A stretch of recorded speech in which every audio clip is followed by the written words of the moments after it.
Hello and welcome to Tribe Topper. I'm Sonal Gupta, and this channel is about increasing your understanding of physics.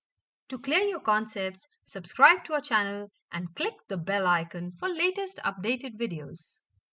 In this video session, we are going to talk about the simple harmonic motion of a mass and spring system.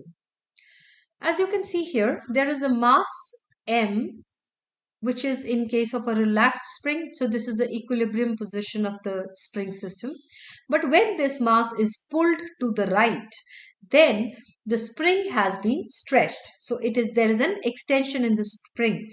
But as we stretch it more and more, a restoring force develops stronger and stronger, which pulls it back to its initial position. So here, the force that is acting, it depends on the displacement, how much you're pulling it to the right, and as given by Hooke's law. So we know by Hooke's law what is the restoring force that is acting here in this spring. That is equal to minus kx, because we have learned that the restoring force is directly proportional to the x, the extension, but directed opposite to it, and k is your spring constant. But this restoring force is the one which is providing the net force. So minus kx is equal to mass times acceleration. Therefore, we would say, what is acceleration equal to? That's negative k upon m times x.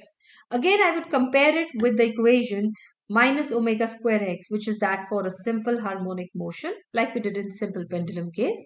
So that means omega square is representing k upon m. So that gives me the time period of the simple pendulum to be 2 pi by omega, which gives me 2 pi upon root of k by m. Thus the time period of a spring mass system is equal to 2 pi root m by k. So there's just the inertia factor, or I would say the mass of that spring, mass of the body attached to the spring, which affects the time period. So in a simple pendulum, the time period was 2 pi root L by G, whereas the time period of simple harmonic motion in a mass and spring system is T is equal to 2 pi root M over K. So that's all for this video session. In the next video session, you're going to learn about the energy in simple harmonic motion. Thank you.